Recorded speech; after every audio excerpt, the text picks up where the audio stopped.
Paggamit naman ng mga armas gaya ng 50 caliber machine gun ng Philippine Navy, ang sanib puwersang pinagsanayan ng mga sundalo ng Pilipinas at Amerika para sa gunnery exercises na bahagi ng multilateral maritime event sa Balikatan 2025. Nakatutok si Chino Gaston.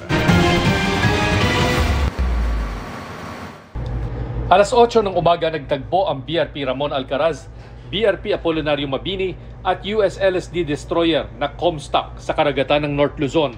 Maya-maya pa, dumating na rin ang BRP Gabriela Silang ng Philippine Coast Guard. Pasado alauna ng hapon, dumating naman ang Littoral Combat Ship Savannah ng US Navy na kakaiba ang itsura dahil sa patulis at makantong hugis nito. Dito na nagsimula ang gunnery exercises na bahagi ng multilateral maritime event ng Balikatan 2025 Joint Military Exercises.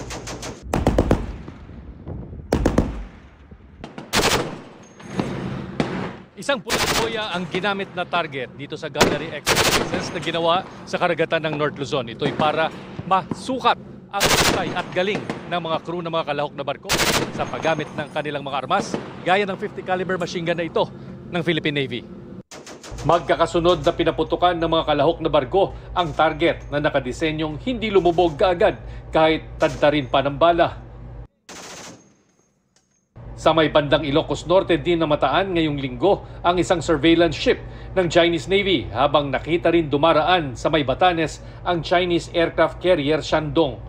Pero hindi raw maapektuhan ng mga barko ng China ang ginagawang pagsasanay. The multilateral maritime event aims to enhance our interoperability and cooperation with our allies. Sa gunnery exercises natin, this aim to enhance the capability of our personnel.